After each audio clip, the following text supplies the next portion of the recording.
Capítulo 7, Lição 6. Trabalhe para aprender, não trabalhe pelo dinheiro.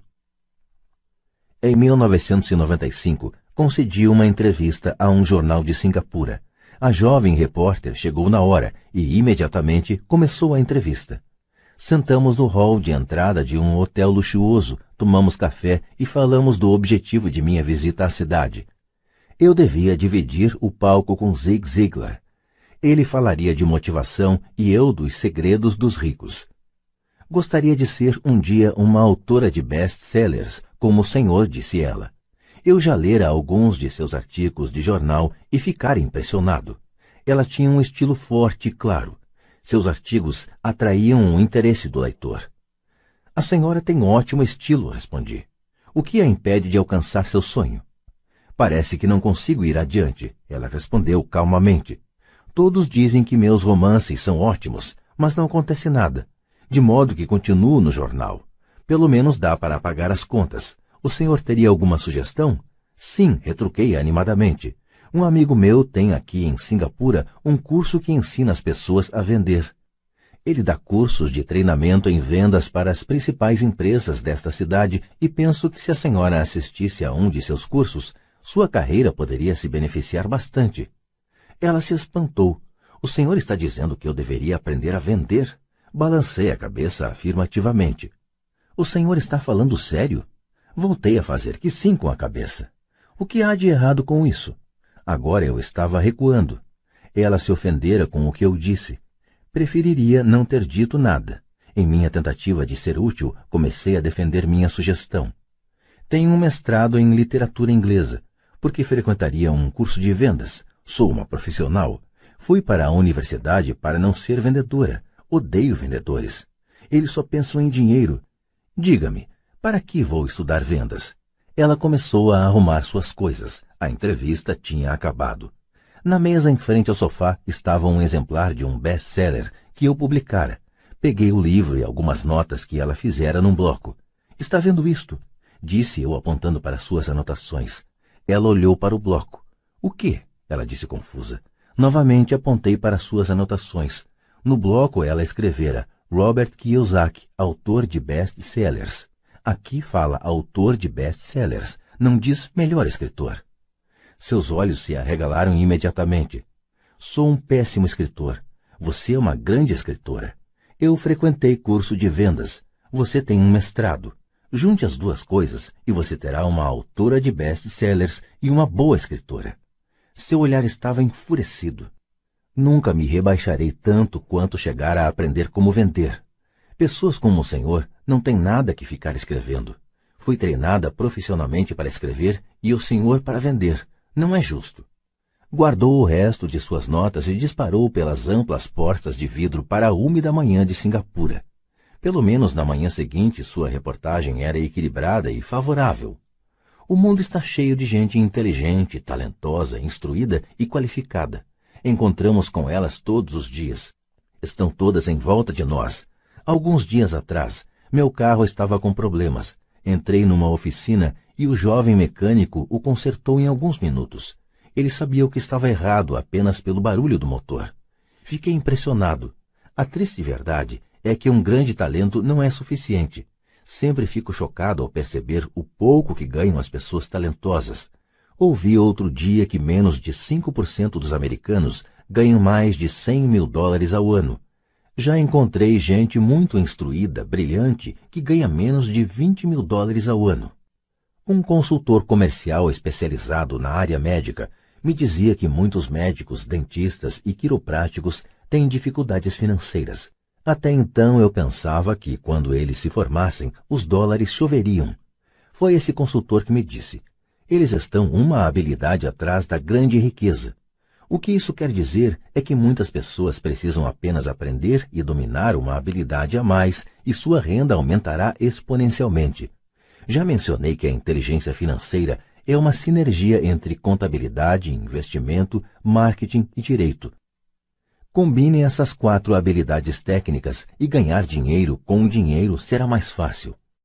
Quando se fala de dinheiro, a única habilidade que a maioria das pessoas conhece é trabalhar mais.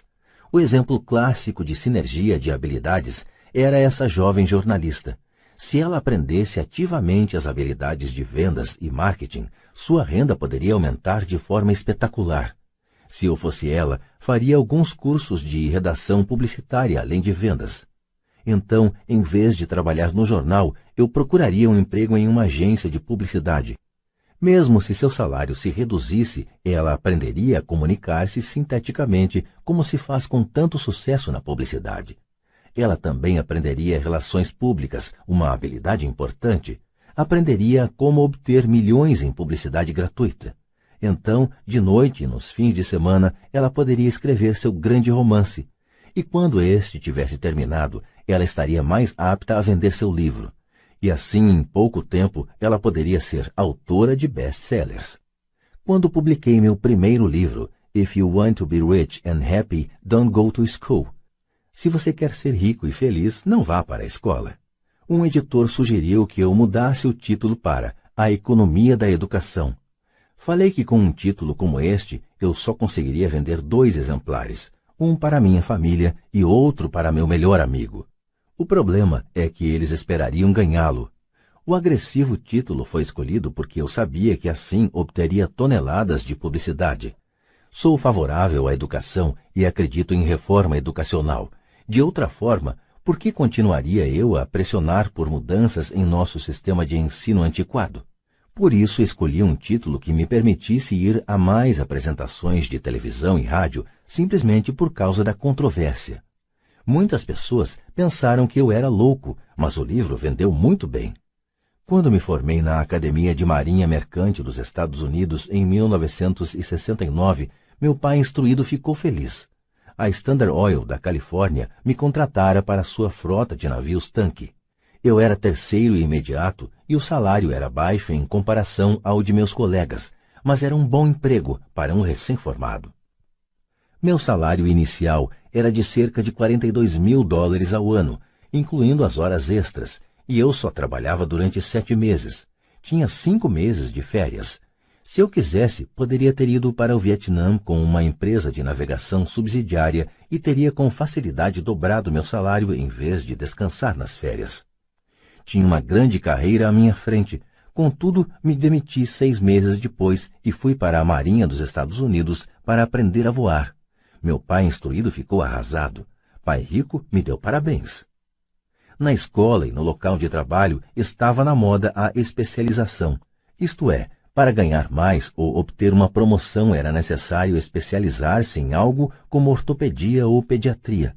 O mesmo se aplica a contadores, arquitetos, advogados, pilotos e outros. Meu pai instruído acreditava no mesmo dogma e ficou empolgado quando finalmente obteve um doutorado. Ele muitas vezes admitia que as escolas recompensam pessoas que estudam mais e mais a respeito de menos e menos. Pai rico me incentivava a fazer exatamente o oposto. Você precisa saber um pouco sobre várias coisas, era a sua sugestão. É por isso que durante anos trabalhei em diferentes áreas de suas empresas. Por um tempo, trabalhei no departamento de contabilidade. Embora eu provavelmente nunca chegasse a ser um contador, ele queria que eu aprendesse por osmose. Pai rico sabia que eu pegaria o jargão e o sentimento daquilo que é importante e do que não é importante. Também trabalhei como ajudante de garçom e como operário na construção, bem como em vendas, reservas e marketing. Ele estava preparando Mike e eu. Ele insistia em que nos sentássemos para assistir a seus encontros com diretores de banco, advogados, contadores e corretores. Queria que conhecêssemos um pouco sobre cada aspecto de seu império. Quando abandonei meu emprego bem pago na Standard Oil, meu pai instruído teve uma conversa séria comigo. Ele estava perturbado. Ele não podia entender minha decisão de largar uma carreira que oferecia salário alto, grandes benefícios, muito tempo de folga e oportunidades de promoção. Quando me perguntou certa noite por que você se demitiu, eu não consegui, por mais que tentasse explicar para ele. Minha lógica não se encaixava com a lógica dele. O grande problema é que minha lógica era a lógica de meu pai rico. A segurança no emprego era tudo para meu pai instruído. Aprender era tudo para meu pai rico. Meu pai instruído pensou que eu tivesse ido para o curso para aprender a ser um comandante de navio. Pai Rico sabia que eu estava lá para estudar comércio internacional. Enquanto estudava, fiz transporte de cargas, naveguei em grandes cargueiros, em navios de passageiro pelo Extremo Oriente e pelo Pacífico Sul. Pai Rico me incentivava a navegar pelo Pacífico em lugar de ir para a Europa, porque sabia que as nações emergentes estavam na Ásia e não no velho continente. A maioria de meus colegas de turma, incluindo Mike, ainda participava de festas nas suas fraternidades, e eu já estudava comércio, gente, estilos de negócio e culturas no Japão, Taiwan, Tailândia, Singapura, Hong Kong, Vietnã, Coreia, Tahiti, Samoa e Filipinas. Eu também frequentava festas, mas não em fraternidades. Cresci rapidamente. Meu pai instruído não conseguia entender por que eu me demitira do emprego e entrara para a Marinha dos Estados Unidos. Disse-lhe que queria aprender a voar, mas realmente queria aprender a comandar tropas. Pai Rico me explicara que a parte mais difícil da condução de uma empresa é a gestão de pessoas. Ele passara 3 anos no exército. Meu pai instruído tinha sido isento do serviço militar. Pai Rico me falou do valor de aprender a liderar pessoas em situações difíceis. Liderança é o que você precisa aprender agora, dizia. Se você não for um bom líder, receberá um tiro pelas costas, como ocorre nos negócios. Ao voltar do Vietnã, em 1973, me desliguei embora adorasse voar. Consegui um emprego na Xerox Corporation. Fui para lá por uma razão, e esta não estava nos benefícios. Eu era bastante tímido, e a ideia de vender me parecia a coisa mais apavorante do mundo. A Xerox tem um dos melhores programas de treinamento em vendas dos Estados Unidos. Pai Rico ficou muito orgulhoso de mim. Meu pai, instruído, ficou envergonhado. Sendo um intelectual, considerava que os vendedores estavam abaixo dele. Trabalhei na Xerox durante 4 anos até que superei o medo de bater as portas e ser rejeitado. Ao alcançar permanentemente um lugar entre os 5 maiores vendedores, me demiti e fui em frente, deixando atrás de mim outra grande carreira em uma ótima empresa. Em 1977, formei minha primeira empresa. Pai Rico preparara Mike e eu para assumirmos empresas, de modo que agora eu precisava formá-las e pô-las a funcionar. Meu primeiro produto, uma carteira de nylon e velcro, era fabricado no Extremo Oriente e remetido a um armazém em Nova York, perto da escola que eu frequentara. Minha educação formal estava completa e era tempo de testar minhas asas. Se eu fracassasse, estaria falido. Pai Rico achava que era melhor quebrar antes dos 30. Você ainda tem tempo de se recuperar, era seu conselho. Na véspera de meu 30º aniversário, a primeira remessa saiu da Coreia para Nova York. Hoje ainda faço negócios internacionais, e conforme me incentivou Pai Rico, procuro os países emergentes. Minha empresa de investimentos opera na América do Sul, Ásia, Noruega e Rússia.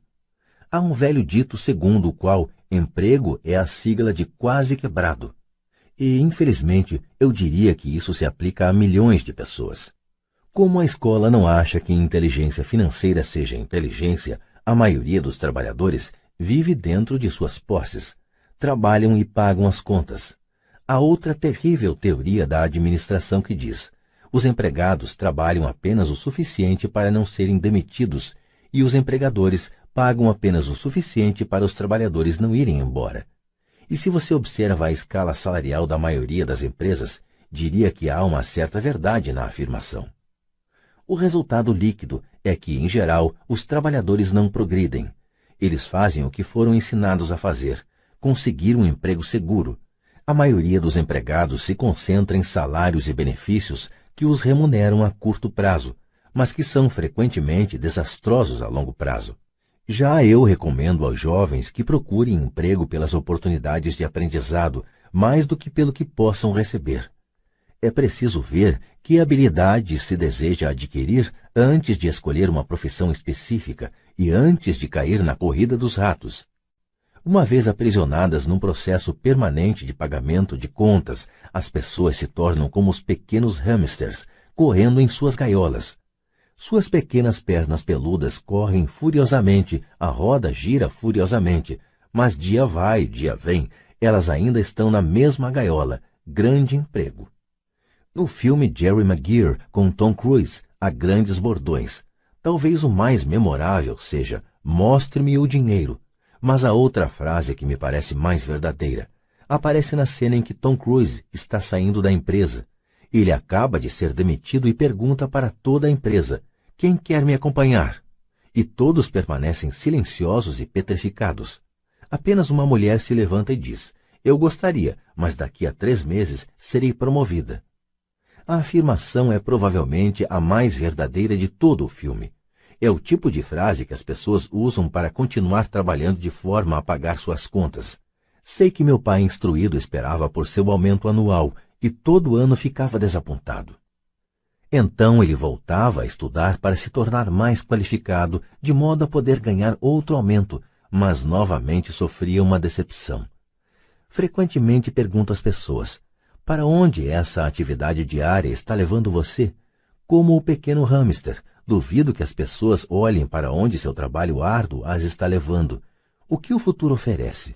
Cyril Brickfield, o antigo diretor executivo da Associação Americana de Aposentados, afirma que as aposentadorias privadas estão um caos. Em primeiro lugar, 50% da força de trabalho não contam atualmente com fundos de pensão. Apenas isso já deveria ser motivo de grande preocupação. E de 75% a 80% dos demais têm aposentadorias desprezíveis, que pagam $55 ou $150 ou $300 por mês. Em seu livro The Retirement Myth, o mito da aposentadoria, Craig S. Carpel escreve: "Visitei a sede de uma grande empresa nacional de consultoria especializada em aposentadorias e falei com uma diretora administrativa que planeja exuberantes planos para altos executivos. Quando lhe perguntei o que as pessoas comuns poderiam esperar receber como aposentadoria, ela disse com um sorriso confiante: 'A bala de prata.'" "O que é?" perguntei. "A bala de prata." Ela deu de ombros. Se os baby boomers descobrem que não têm dinheiro suficiente para viver quando forem mais velhos, eles sempre podem dar um tiro nos miolos. Carpel continua explicando a diferença entre os antigos planos de benefícios definidos e os novos planos de contribuições programadas, que são mais arriscados. Não é um quadro animador para a maioria das pessoas que está trabalhando atualmente, e isso é só a aposentadoria. Quando se acrescentam despesas médicas e casas de repouso para idosos, o quadro se torna aterrador. Em seu livro de 1995, ela indica que as despesas hospitalares variam de $30 mil a $125 mil ao ano. Em uma casa de repouso para idosos, sem qualquer mordomia, a anuidade estava em torno de $88 mil. Muitos hospitais em países onde a medicina é socializada já têm que tomar decisões dramáticas como quem permanecerá vivo e quem vai morrer. Eles tomam essas decisões com base no orçamento e na idade dos pacientes. Os cuidados médicos são destinados ao paciente mais jovem. O paciente mais velho fica para o fim da fila. Assim como os ricos podem se permitir uma educação, eles também podem se manter vivos enquanto aqueles com pouca fortuna morrem. Fico imaginando se há trabalhadores pensando no futuro ou se eles apenas se preocupam com o próximo contra-cheque sem questionar-se sobre o que virá mais adiante. Quando falo para adultos que querem ganhar mais dinheiro, sempre dou o mesmo conselho. Sugiro que pensem no longo prazo.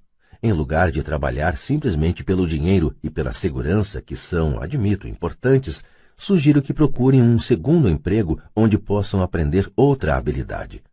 Muitas vezes recomendo que se integrem a uma empresa de marketing de rede, também chamado de marketing multinível, se quiserem adquirir habilidades de venda. Algumas dessas empresas têm excelentes programas de treinamento que ajudam as pessoas a suportar o medo do fracasso e da rejeição, que são as principais razões pelas quais a maioria das pessoas não é bem-sucedida. A instrução vale mais do que o dinheiro, a longo prazo. Quando ofereço esta sugestão, ouço muitas vezes: "Isso é muito trabalhoso", ou "Só quero fazer o que me interessa". Quanto à primeira resposta, retruco: "Então o senhor prefere passar a vida entregando 50% do que ganha ao governo?" Quanto à segunda observação, digo: "Eu não tenho interesse em ir à academia de ginástica, mas vou para me sentir melhor e viver mais." Infelizmente, há a verdade no velho adágio: não se pode ensinar truques novos a um cachorro velho. A menos que a pessoa esteja acostumada a mudar, é difícil mudar. Mas para aqueles que ainda estão em cima do muro em relação à ideia de trabalhar para aprender algo novo, ofereço esta palavra de incentivo. A vida se parece muito com ir à academia. A parte mais difícil é se decidir a começar. Uma vez feito isso, fica fácil. Em muitas ocasiões, ficava temeroso de ir para a academia, mas chegando lá em movimento era ótimo. Depois dos exercícios, fico feliz de ter me decidido a ir. Se você não está disposto a trabalhar para aprender algo novo e insiste em se especializar em sua área, assegure-se de trabalhar em uma empresa sindicalizada. Os sindicatos foram planejados para proteger especialistas. Meu pai instruído, depois de ter caído em desgraça junto ao governador, tornou-se presidente do Sindicato de Professores do Havaí. Ele dizia que esse era o trabalho mais pesado que já tivera na vida. Meu pai rico, por outro lado, passou toda a sua vida fazendo o possível para que suas empresas não fossem sindicalizadas. Ele foi bem-sucedido, embora os sindicatos fizessem força, pai rico sempre conseguiu combatê-los. Pessoalmente não tomo partido porque posso ver a necessidade e os benefícios de ambas as situações. Se você seguir os conselhos da escola, tornando-se altamente especializado, então procure a proteção do sindicato. Por exemplo, se eu tivesse prosseguido minha carreira de piloto de aviões, eu teria procurado trabalhar em uma empresa em que o sindicato dos pilotos fosse forte. Por quê? Porque minha vida teria sido dedicada a aprender uma habilidade que só tem valor em um ramo de atividade. Se eu tivesse que abandonar esse ramo, as minhas habilidades não teriam valor em outras atividades. Um piloto sênior com 100.000 horas de voo, ganhando $150.000 ao ano, teria dificuldades em encontrar um emprego com igual remuneração no ensino escolar. As habilidades não se transferem necessariamente de um ramo de atividades para outro. Os pilotos recebem salários altos por possuírem habilidade que não teriam valor, por exemplo, no sistema de ensino. Atualmente se pode dizer o mesmo até no caso dos médicos. Com todas as mudanças ocorridas na medicina, os especialistas têm que se agrupar em organizações médicas, como os planos de saúde. Sem dúvida que os professores precisam se sindicalizar. Atualmente, nos Estados Unidos, o Sindicato dos Professores é o maior e mais rico deles. A Associação Nacional de Educação tem uma força política tremenda. Os professores precisam da proteção de seu sindicato, porque suas habilidades também têm escasso valor fora da área da educação. De modo que regra prática é, se for atualmente especializado, sindicalize-se. Quando pergunto às minhas turmas, quais de vocês fazem um hambúrguer melhor do que o do McDonald's, quase todos levantam a mão.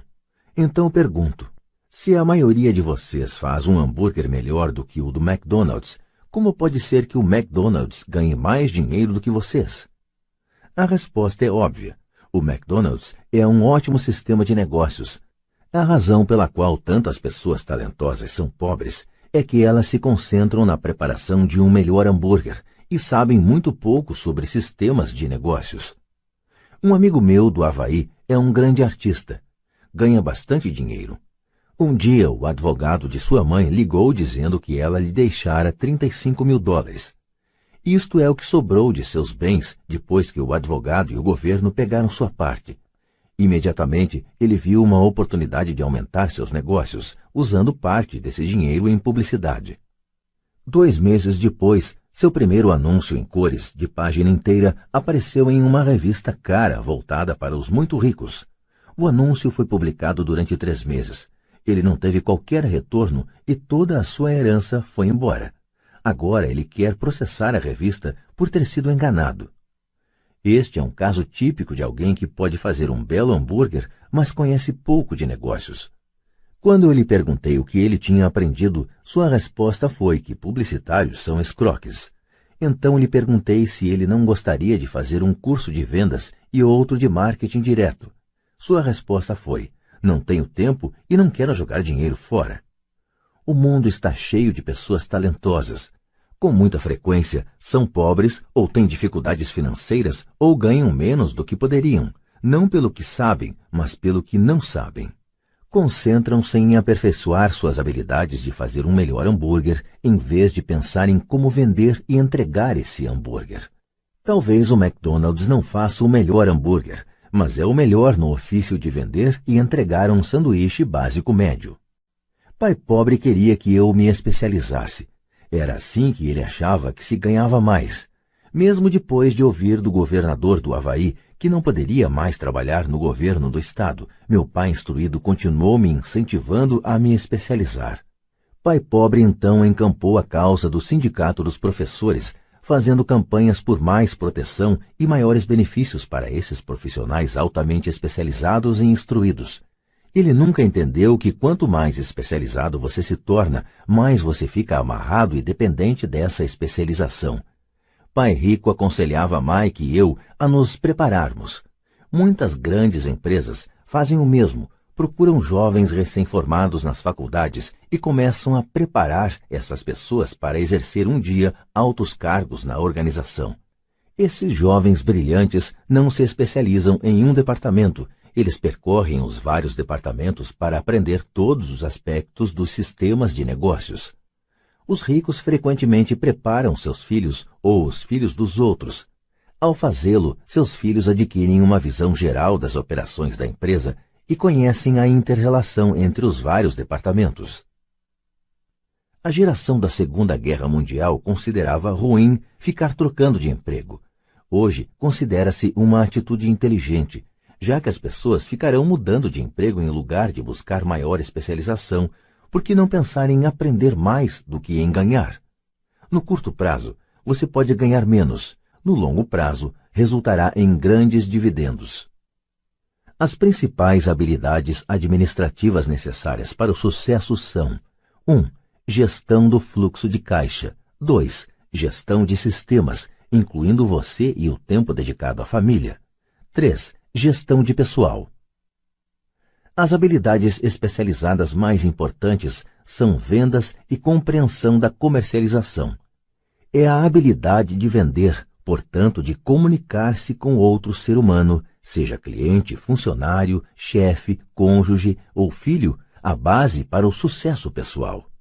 São habilidades de comunicação como redigir, falar e negociar que são cruciais para uma vida de sucesso. São habilidades que exercito constantemente, fazendo cursos ou comprando fitas educativas para expandir meu conhecimento. Como já mencionei, meu pai instruído trabalhava cada vez mais arduamente quanto mais competente se tornava. Ele também se via cada vez mais encurralado quanto mais se especializava. Embora seu salário aumentasse, suas escolhas diminuíam. Pouco depois de ter sido mandado embora do trabalho no governo, descobriu como era vulnerável profissionalmente. É semelhante ao que ocorre com os atletas profissionais, que de repente sofrem uma lesão ou ficam velhos demais para o esporte. Sua posição bem remunerada é perdida e eles têm habilidades limitadas às quais recorrer. Penso que é por isso que meu pai, instruído, se envolveu tanto com os sindicatos a partir daí. Ele percebeu o quanto o sindicato poderia tê-lo favorecido. Atualmente encontro ex-professores ganhando centenas de milhares de dólares ao ano. Eles ganham tanto porque têm, além das habilidades especializadas de sua área, outras habilidades. Eles podem tanto ensinar quanto vender e comercializar. As habilidades de venda, marketing, são difíceis para muitas pessoas, sobretudo em decorrência de seu medo da rejeição. Quanto melhor você se comunicar, negociar e lidar com esse medo da rejeição, tanto mais fácil será a vida. Da mesma maneira que aconselhei aquela jornalista que queria tornar-se autora de best-sellers, repito isso para todos. Ter uma especialização técnica tem seus pontos fortes e fracos. Tenho amigos que são gênios, mas não conseguem comunicar-se efetivamente e, em consequência, seus ganhos são lamentáveis. Eu os aconselho a passar um ano aprendendo a vender. Mesmo se não ganharem nada, sua capacidade de comunicação melhorará. E isso não tem preço. Além de sermos bons aprendizes e vendedores e de entendermos de marketing, devemos ser tanto bons professores quanto bons alunos. Para sermos verdadeiramente ricos, devemos ser capazes tanto de dar quanto de receber. Em casos de dificuldades financeiras, frequentemente o que falta é dar e receber.